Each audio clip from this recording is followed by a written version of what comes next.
영국의 1900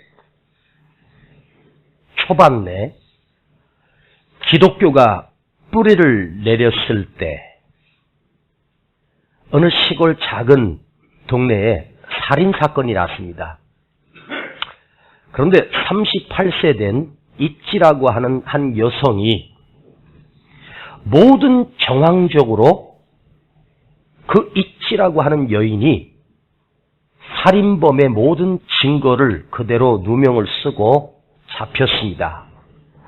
경찰 조사에서 여러 가지 정황상으로 이찌가 어떤 변명을 해도 그는 살인의 누명을 쓸 수밖에 없는 정황이 그에게 그대로 씌워져 버렸습니다. 이 재판은 하나마나 이찌는 사형 선고를 받아야 되는 형편입니다. 그 사건이 있었고 그 현장에도 있었고 또 거기 증거들도 있었고 또 그 죽은 자와 이찌와의 관계 속에서도 살인의 동기는 없었지만 모든 정황이 이찌가 그대로 오해와 누명을 다 무릅썼습니다. 변호사가 아무리 변론을 해도 재판관은 받아들일 수가 없었습니다. 이제 마지막 판결을 앞에 두고 있는데 이 이치를 위해서 그 지역에 목사님이 증언대에 서게 됐습니다. 그런데 그 목사님의 증언의 한마디가 지금까지 모든 정황을 그대로 엎어버리는 사건이 일어났습니다. 그건 뭐였냐면 그 목사님이 일어서서 증언을 했습니다. 그날 밤 살인사건이 있던 날, 그날 저녁 교회에서 8시에 집회가 있었습니다. 그런데 그날 집회에 이찌는 우리 집회에 참석해서 말씀을 들었고 예배를 드렸습니다. 그러면 그 사람이 죽은 그 시간, 동시간대에 이찌가 예배 참석해서 예배를 드리고 있었다면 절대로 이찌는 또 다른 이치가 있지 않는 한은 그 사람을 죽일 수가 없죠. 그 재판관이 그 목사님의 증언 한마디를 더 이상 따지거나 묻지 않고 목사님이 그 이치가 그날 저녁 교회 집회에 예배에 참석했기 때문에 이치는 그대로 무죄로 풀려나게 되었습니다. 재판이 끝나고 이치가 목사님을 찾아가 목사님 참으로 감사드립니다. 저의 누명을 벗게 해주셔서 너무 고맙습니다. 그런데 목사님, 그날 집회에 저는 참석하지 않았습니다. 목사님이 알고 있습니다. 그러나 제가 아는 당신은 결코 사람을 죽일 사람이 아니기 때문에 내가 당신이 예배에 참석했다고 거짓 증언을 한 것입니다. 이렇게 말했습니다. 자, 여러분, 1900 초반에만 해도 재판정 앞에서 목사님이 거짓말하는 증언을 했습니다. 그럼에도 불구하고 모든 검사나 재판장은 그 목사님의 증언을 100% 그대로 받아들였어. 왜? 목사님의 증언이라면 그것은 사실이고 진실일 수밖에 없다. 그리고 온갖 살인 누명을 다 썼던 이치는 무죄로 석방되게 됩니다. 여러분, 지금 이 시대에 나는 크리스찬입니다. 나는 예수 믿는 사람입니다. 하고 예수 믿는 사람이 세상을 향해서 무슨 말을 한다면 세상 사람들이 우리를 보고 그래, 크리스찬이니까 예수 믿는 사람이니까 저 사람이 하는 말은 다 진실이야. 저 사람의 말은 다 믿을 수 있어. 여러분, 지금 이 시대가 그 시대의 그 목사님처럼 우리의 말이 신뢰가 있을까요? 오히려 예수 믿는 사람들의 말을 저 사람들은 입만 열면 거짓, 입만 열면 엉터리, 교회 가서는 그럴듯할지 몰라도 한인들이 모여 사는 LA에 어떤 집사님 한 분이 큰 공장을 하나 빌려서 그걸 수리를 해가지고 큰 대형 마켓을 시작했습니다. 전 재산을 들여서 대형 마켓을 열었습니다. 그는 신실한 그리스도인이었습니다. 그래서 그 마켓을 운영하는 직원들이 수백 명이 필요합니다. 그런데 그 직원들을 뽑을 때 이력서를 두고 나이대, 연령대, 계산원, 또한 식품, 또 여러 가지 코너에 직원들을 배치하기 위해서 직원들을 뽑는데 그 직원들 가운데 면접을 보러 온 사람들 중에 크리스찬이거나 또 면접을 보기 전에 잠깐 기도하고 면접에 임하는 사람들이 종종 있었습니다. 여러 가지를 묻고 나와 함께 이 일을 할 수 있는 비전이 있는가를 묻기 전에 그 사람이 들어와서 먼저 주님께 기도하고 오늘 면접에 하나님께서 함께 해달라고 기도하는 그 모습을 보는 순간 이 집사님은 감동을 받고 언제부터 출근하실 수 있나요? 내일 당장 출근할 수 있겠습니까? 아, 그럼요. 더 이상 묻지도 않고 따지지도 않고 그 사람을 채용했습니다. 왜요? 크리스찬이기 때문에. 면접을 보러 온 자리에서 기도한다는 것은 저 사람은 참으로 기도하는 사람이고 믿음의 사람인 것이 틀림이 없다고 그 사람을 채용했습니다. 그런데 마켓을 운영하는 동안 그야말로 매출은 올라가는데 계산을 해보니까 남는 게 거의 없는 거예요. 직원들 월급 주고 나면 내가 손해보는 거예요. 아니 분명히 70원에 갔다가 100원에 팔고 100원에 갔다가 200원에 파는 제품인데 남는 게 없는 거예요. 왜 그럴까? 봤더니 물건들이 없어지는 거예요. 비싼 것만, 좋은 것만. 그래서 CCTV를 곳곳에 설치를 했습니다. 돈을 들여서. 그리고 그 CCTV를 검색해 보니 퇴근 시간에, 직원들이 퇴근 시간에 그 CCTV에 좋은 물건들, 아주 비싼 물건들이 그 직원이 일을 하다가 사복으로 갈아입고 그 매장에서 그 비싼 물건을 습적해가지고 이건 뭐에다 넣는 거지? 응?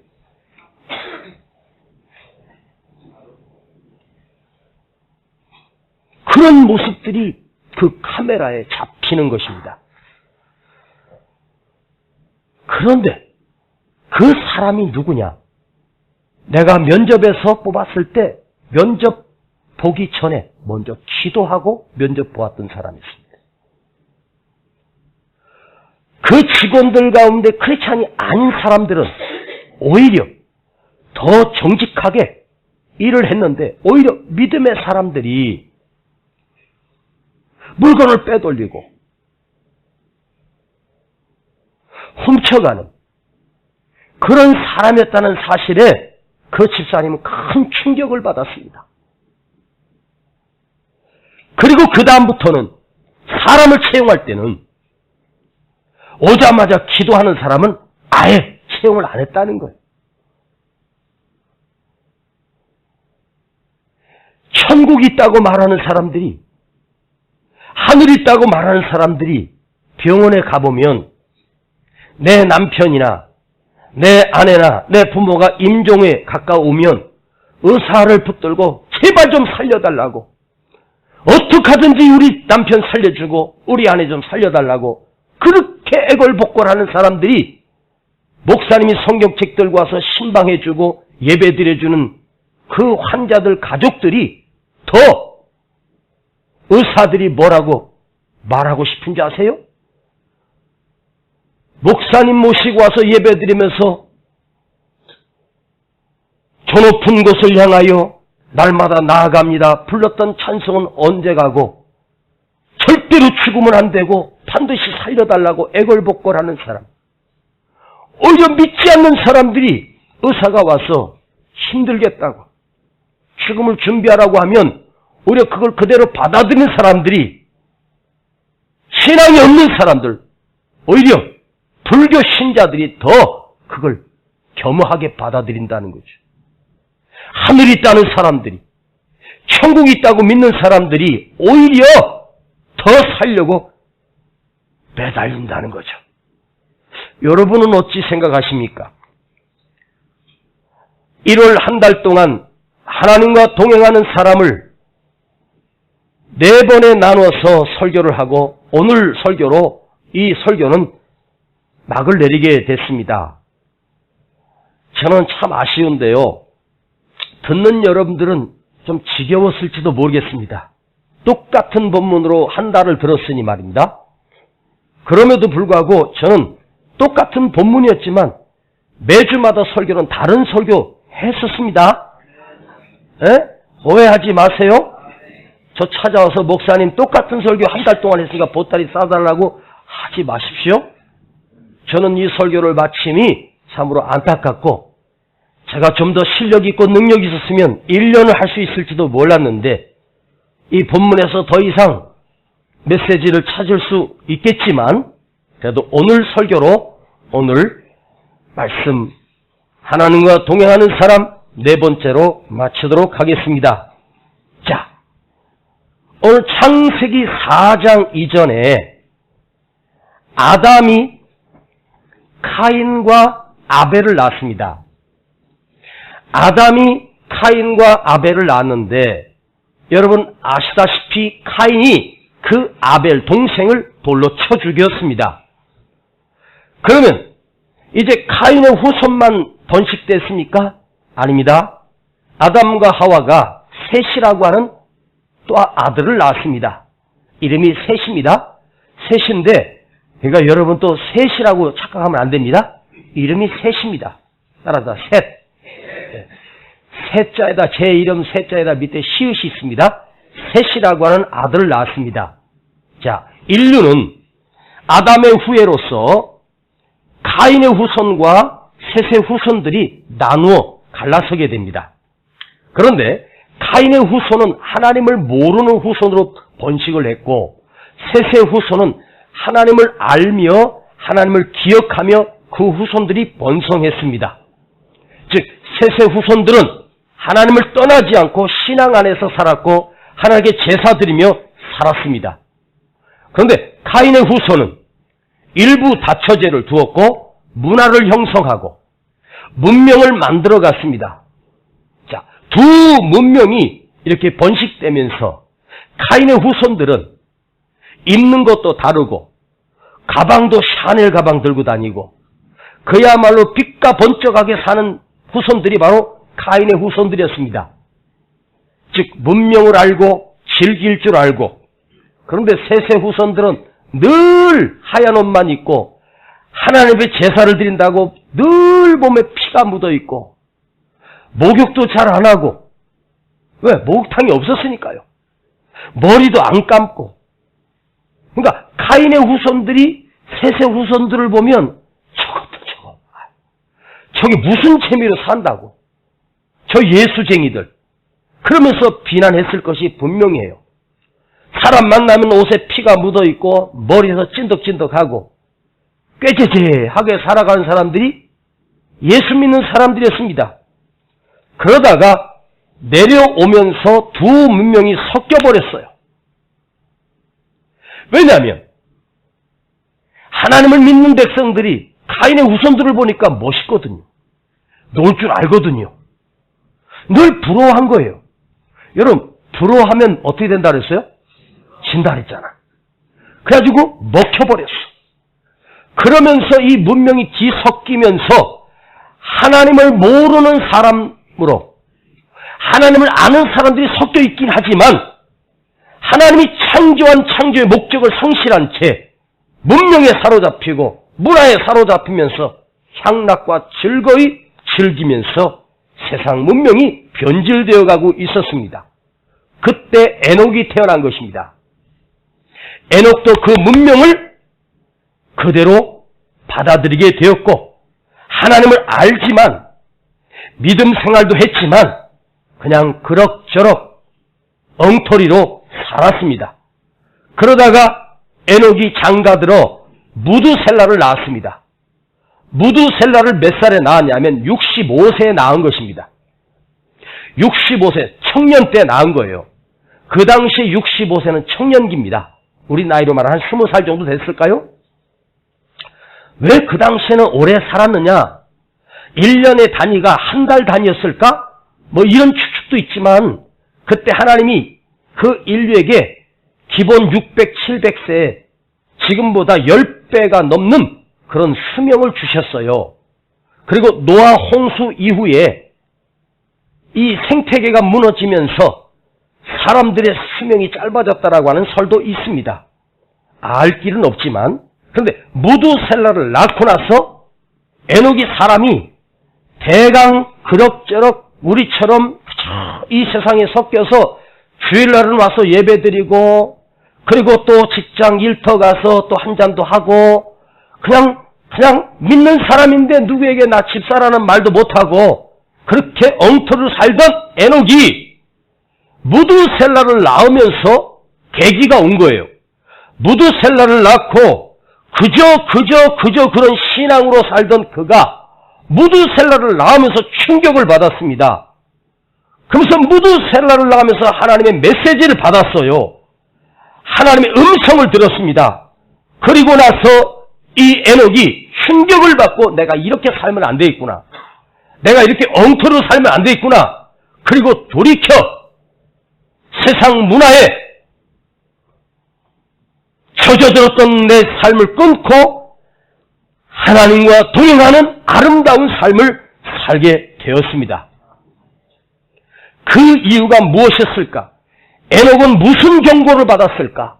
하나님으로부터 어떤 경고를 받았기에 이런 놀라운 변화가 그에게 있었을까? 오늘 2016년 1월달을 마감하면서 에녹이 받았던 그 계기, 하나님의 음성을 듣고 그 인생의 삶의 방향이 바뀌었던 것처럼 오늘 우리 모두가 그런 계기가 있었으면 좋겠습니다. 내가 하는 것이 아닙니다. 하나님이 그리 하셨습니다. 따라합시다. 무트셀라흐. 이걸 우리는 우리 말로 무두셀라 이렇게 말합니다. 무트. 따라합시다. 죽으면 죽으면 셀라흐 보낸다. 심판. 점점 소리가 작아져요. 셀라흐 죽는다. 보낸다. 심판한다. 무트는 죽으면 심판한다. 무두셀라의 뜻은 얘가 죽으면 이 땅에 심판이 와. 얘가 죽으면 하나님께서 이 땅을 심판하러 보내신다는 거죠. 그 음성을 들었습니다. 그래서 에녹이 아들을 낳고 이름을 지을 때 그냥 축복의 이름을 짓는 것이 아니라 너 죽으면 이 세상이 망한다. 그러면 그 아버지 에녹이 무두셀라를 핏덩이를 안고 이 아이 죽으면 세상에 심판이 오는 거예요. 세상이 무너지는 거예요. 그러니까 이 아이가 죽어야 돼, 살아야 돼? 살아야지요. 그래서 무두셀라를 볼 때마다, 무두셀라를 부를 때마다 너는 엉터리로 살면 안 돼. 심판이 온다. 하나님 무서운 심판이 온다. 하나님의 죽으면 안 돼요. 심판이 올 거니까 강력한 하나님의 음성을 듣고 강력하게 들려지는 하나님의 경고를 듣고 에녹이 대충 살던 인생이 하나님께 돌이키는 삶으로 변화가 일어났다는 거죠.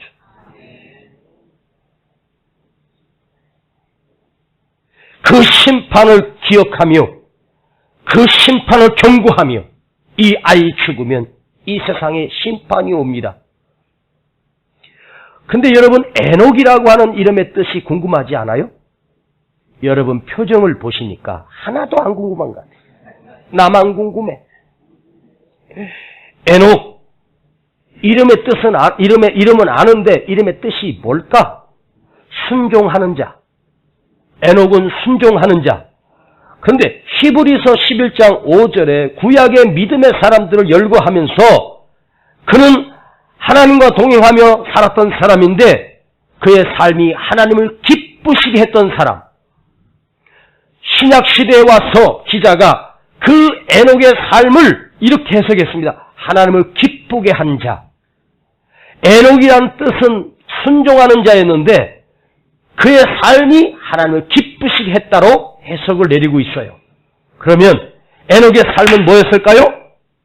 하나님 앞에 그 경고를 듣고 하나님의 말씀에 순종하며 살다가 결국은 그의 평생의 삶이 하나님을 기쁘시게 하는 사람이었다는 거죠. 오늘 여러분 이 에녹의 이름의 뜻에 하나님의 말씀에 순종하며 하나님의 뜻에 순종하며 그렇게 하나님 앞에 경건하게 살다가 하나님을 기쁘시게 하는 자로 살다가 하나님이 그를 데려가심으로 세상에 없었습니다. 이 말은 죽음을 보지 않고 하나님이 그를 데려가셨어요. 365세에. 여러분, 그러면 에녹은 산속에 들어가서 하나님과 동행하는 삶을 살았을까요? 아니에요. 자녀를 낳으며 누구와 똑같이 우리와 똑같이 세상에 살면서 하나님과 동행하는 삶을 살았다는 거죠. 여러분 산속에 들어가면 누가 죄 짓겠어요? 산속에 들어가면 다 여러분 사람이 착해져요. 자연 속에 들어가면. 그런데 세상에 살면서 유혹이 있으면서 위기도 있으면서 괴로움과 죄가 있는 곳 나 비록 여기 살아도 빛나고 높은 저곳을 날마다 바라봅니다. 내 주여 내 발 붙드사 그곳에 서게 하소서. 여러분 괴로움과 죄가 있는 곳 나 비록 여기 살아도 빛나고 높은 저곳을 날마다 바라봅니다. 죄가 있고 고통도 있고 아픔도 있고 추위도 있고 오류도 있고 오해도 있고 답답함도 있고요. 죽고 싶을 때도 얼마나 많아요. 그럼에도 불구하고 하나님과 동행하는 삶을 살았다. 아멘. 즉 무두셀라를 낳고 에녹이 하나님이 그를 세워주신 것입니다. 무두셀라야 부를 때마다 네가 죽으면 심판이 온다. 너 죽으면 세상이 망한다. 그러니 그 아이 붙들고 하나님 아프기만 하면 하나님 무두셀라 좀 살려줘요. 무두셀라가 감기 걸렸어요. 밤새 그 아이 열을 내리라고 수건으로 머리 얹어주면서 이 아이 죽으면 심판이 온다. 무서운 심판이 온다. 이 땅은 망한다. 얼마나 두려웠겠어요. 응? 왜? 죽는 날이 언제 올지 모르니까. 여러분 한번 물어봅시다. 무두셀라가 건강했을까? 비실비실했을까? 나도 몰라. 여러분 건강하면 괜찮아? 건강하다가 죽는 게 인생인데 또 비실비실하다고 또 일찍 가는 것도 아니요. 골골 백세라 그래. 응? 요즘 100세 시대라고 그러잖아요. 그런데 무두셀라는 969세를 살았어요. 에? 무두셀라 나이에 여러분 300세에 저승사자 날 데리러 오거든. 아직 할 일 많고 장가도 못 갔다고 전해라.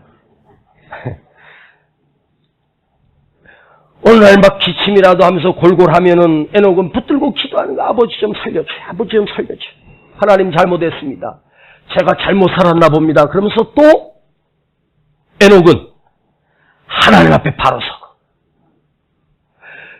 이 무두셀라가 옆에 있으면 늘 무두셀라를 보면서 너 죽으면 안 돼. 너 죽으면 심판이 와. 그럼 여러분, 무두셀라가 죽는 날을 알면 그냥 늘 편안하게 그냥 대충 살다가, 여러분, 애가 죽을 때가 되면 그때서 정신 바싹 차리고 3일만이라도 믿음으로 살면 되잖아. 근데 이게 언제 죽을지 모르는 거예요. 결국에 와서 969세를 살았으니까 알지, 그 과정은 모르잖아요. 여러분 나 몇 살까지 사는 나이 아는 사람 손 내려봐. 다 알아?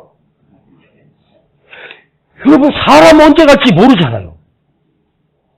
그 여러분, 알면, 주님 오시는 날 알면 대충 살아도 돼요. 진짜로 하나님이 오늘이라도 우리에게 주님이 이 땅에 심판하러 오시는 날을 딱 몇 년, 몇 월, 며칠 딱 못 봐가지고 정확하게 알려준다면 우리 뭐하러 예배드려? 에? 저도 뭐 이렇게 힘들게 서가지고 여러분 다 앉혀오고 나만 서서 이 짓을 내가 왜 해? 진짜예요. 우리 여기서 이렇게 모여서 하나님 말씀을 듣고 하는 것은 저 천국이 있기 때문이 아닙니까? 저 하늘나라에 있기 때문이 아닙니까? 어찌하든지 영원한 생명을 얻고 믿음으로 살다가 가려고. 근데 그날 알면 3일 전에만 금식기도 하면서, 아버지 경건하게 하나님 지금 동안 내가 엉터리 살았던 거 회개합니다 하면서 깨끗하게 3일 동안 씻어가지고 천국 가면 되잖아요. 모르니까 그렇지. 모르니까. 내일 올지 모레 올지 모르니까. 그래서 우리가 끊임없이 믿음으로 살려고 몸부림쳐야 되는 거예요. 아시겠습니까? 네? 종말이라고 하는 것은 집단적인 종말이 있고 개인의 종말이 있는 거예요. 내가 하나님께 가는 거고요. 주님이 오시는 날은 집단적인 종말이죠. 내가 갈 날 언제 알아요? 한 달을 살지 하루를 살지 알 수 없는 인생 아니겠습니까? 네? 그렇게 웃으면 건강해진다고 했던 건강 박사 황수관 박사도 갑자기 가더라고요. 응? 여러분, 건강에 자신했던 사람도 가고요. 제가 제일 건강하다고 했던 이주일도 가더라고. 이주일도 못 살고. 어? 그게 인생인 거예요. 응? 유다서 1장 14절을 보면 사람들에게 에녹은 애원하며 한시도 여유 없이 깨어있던 에녹은 365세에 하나님이 불러가셔서 이 땅에 없었습니다. 할렐루야. 그러면 오늘 하나님이 에녹에게만 무두셀라를 주셨을까? 아니면 우리 모두에게도 무두셀라를 주셨을까? 여러분, 에녹만 무두셀라를 주셨을까? 나는 무두셀라가 없나? 사실은요, 하나님은 에녹에게만 무두셀라를 주신 것이 아니에요. 우리 모두도 무두셀라를 주셨어요. 그런데 그 경고를 무시하는 거죠. 다 주셨어. 예? 우리 각자에게도 하나님 앞에 어떤 사건만 일어나면 정신 차리게 하는 일들이 있어요. 예? 근데 이게 무뎌지고 작동을 안 하고 대충 사는데 익숙해져서 그저 오늘 나와서 예배 드리면 내가 신앙생활 다 한 것처럼 아니에요. 오늘 여러분 1시간 와서 예배 드리고 돈 1,000원 헌금하고 가면 여러분 다 한 거예요? 1,000원이 언제적인데 아직도. 제가 어렸을 때부터 난 태어나면서 신앙생활 했는데요. 제 학생 때도 1,000원 드렸어요. 예? 그게 여러분 하나님 앞에 예배 드린 거예요? 아니에요. 응? 에녹만 무드셀라를 주신 것이 아니라 나에게도 무드셀라가 있어요. 오늘 여러분 이 말씀을 통해서 나에게 주신 무드셀라를 다시 깨워냅시다. 그리고 무드셀라를 안고 이 아이 죽으면 심판이 온다. 내가 정신 차려야 돼. 내가 믿음으로 살아야 돼. 응? 아이를 키우면서 아이가 혹시 고열이라든가 아이가 기침을 하고 곧 막 열이 펄펄 끓고 그러면 이 아이가 감기 걸려서 그렇구나, 독감이 와서 그렇구나, 그런 생각 이전에 내가 하나님께 뭘 잘못했길래 우리 아이가 아플까? 그런 생각 해본 적 있지요?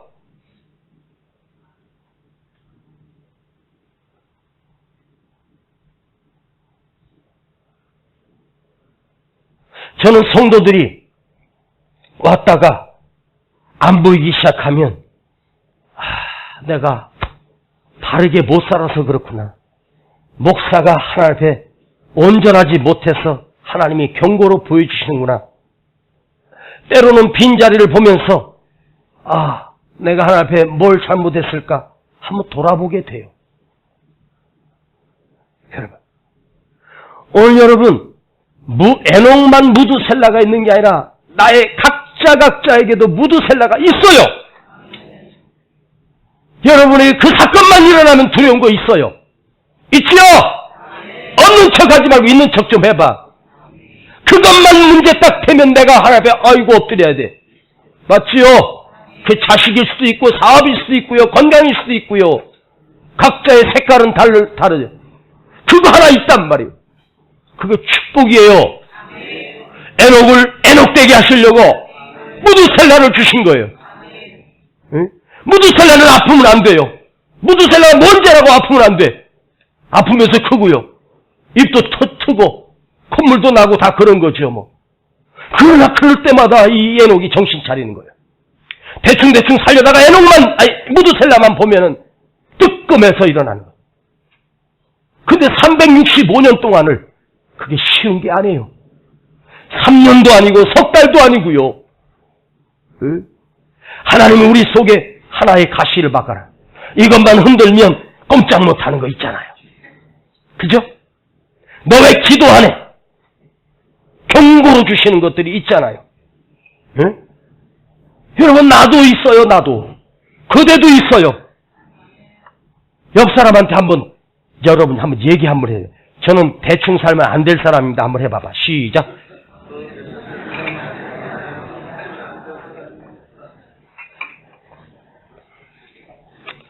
한번 또 얘기해. 우리 집에도 무드셀라가 있다고 해봐. 시작. 있잖아. 응? 내 삶에도 무드셀라가 있어요. 여러분 한번 물어보시다. 대충 살았으면 좋겠어? 에녹처럼 벌벌 떨면서 살았으면 좋겠어? 응? 나는 무드셀라 없어도 잘 믿을 것 같잖아. 여러분 나는 무드셀라 없어도 나는 잘 믿을 수 있다. 아니요. 그 위대한 사도 바울도 가시가 있었어요. 가시. 응? 여러분 무드셀라가 몇 년 살아요? 969세. 거꾸로 해도 969세야. 응? 무지하게 오래 살았습니다. 인류 역사상 제일 오래 산 사람 무드셀라. 왜 이렇게 오래 살았을까요? 하나님이 참아. 응? 여러분 무드셀라 아들이 누군지 아세요? 성이 노시야.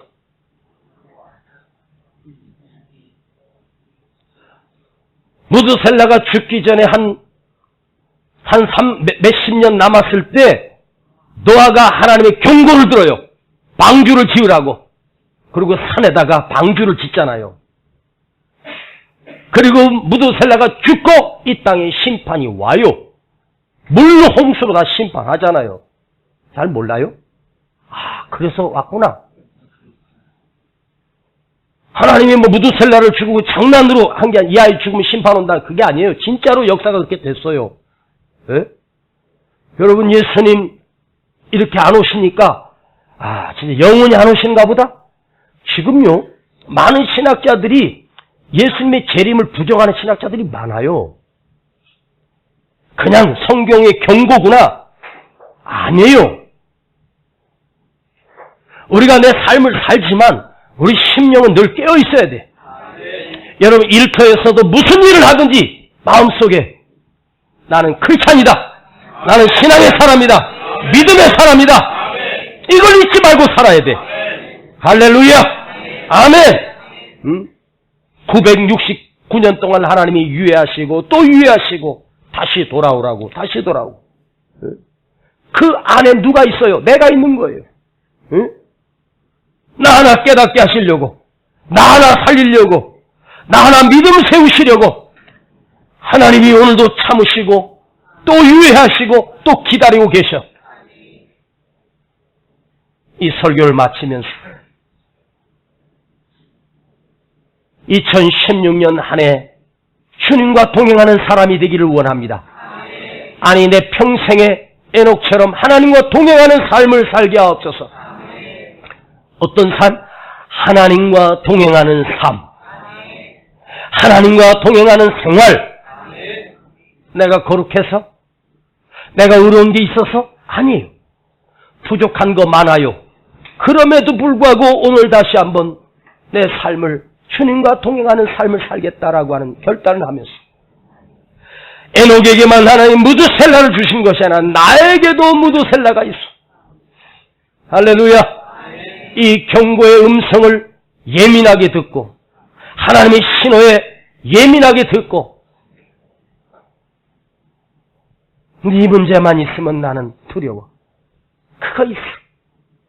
그래서 기도를 놓아버린 사람이 기도하게 되고 예배가 무너진 사람이 다시 예배가 살아나고. 여러분, 예배 대충 드리지 마세요. 오늘 우리가 이 건강하게 나와서 예배 드리는 거 이거 축복입니다. 이게 얼마나 하나님이 주신 은혜입니까? 저는 병원에 신방 가서 그렇게 많은 사람 수도 없이 많이 들었어요. 목사님, 내 발로 일어나서 성전에 가서 한 번만 예배 드리고 싶어요.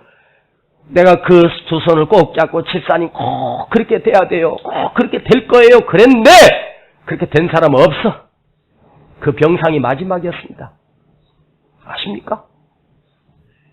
내가 건강해서 나와 건강한 몸으로 앉아 예배드리고 말씀을 들을 수 있다.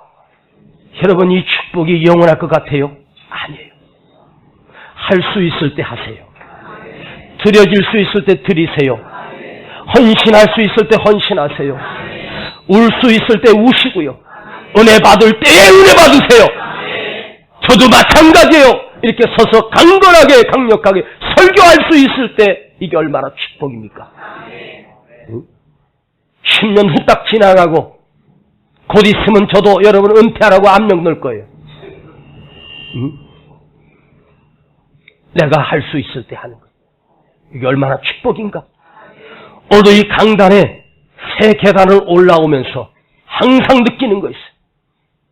하나님, 이 올라가는 강단, 이게 오늘 내 마지막 설교가 되게 하옵소서. 그런 심정으로 그만큼 애절하게 설교하는 거예요.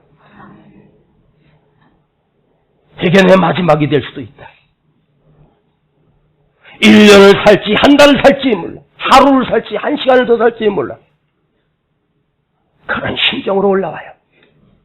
그리고 나를 이곳에 세워주신 것 감사하고 여러분을 만나서 말씀을 전할 수 있는 것이 너무너무 감사해요. 주여, 내게도 무드셀라가 있습니다. 오늘 이 메시지 앞에 내 안에 잠자고 있던 무드셀라가 깨어나게 하옵소서. 하나님 아버지, 에녹에게만 무드셀라를 주신 것이 아닙니다. 우리 모두에게도 무드셀라를 주셨습니다.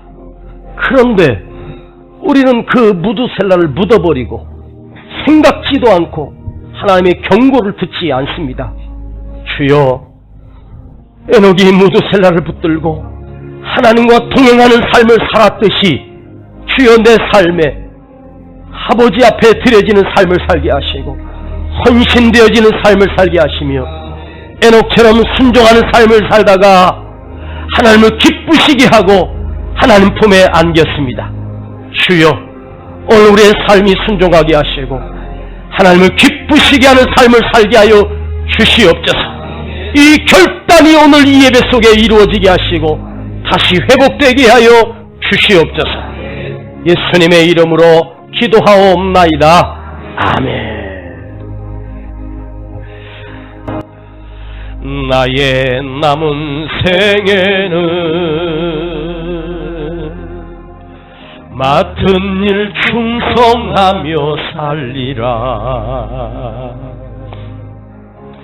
나의 남은 생에는 행복한 전도자로 살리라. 1년을 살지 한 달을 살지 모를 나의 남은 생에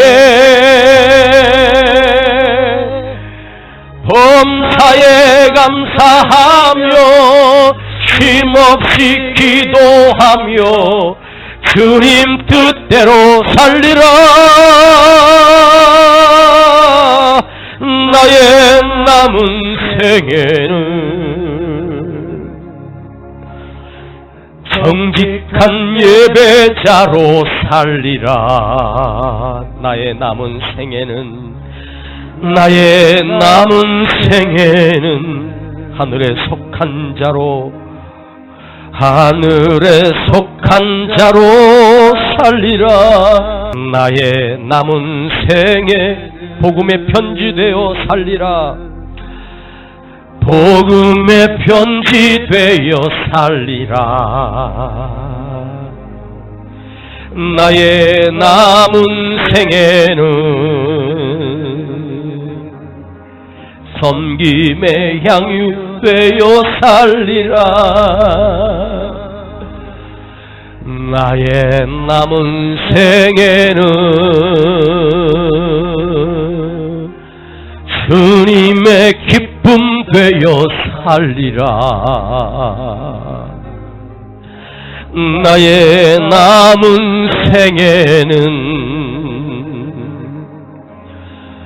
사랑의 샘물 되어 살리라.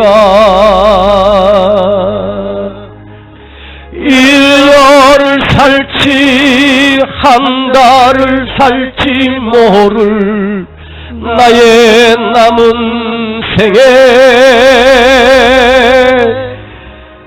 주님이 주신 사랑, 주님이 주신 우리 다같이 일어나십시다. 빛을 갚으며 살리라. 나의 남은 생에는 정의의 통로 되어 살리라. 나의 남은 생에는 축복의 통로 되어 살리라. 한 날을 살지 하루를 살지 모를 한 달을 살지 하루를 살지 모를 나의 남은 생에 범사에 감사하며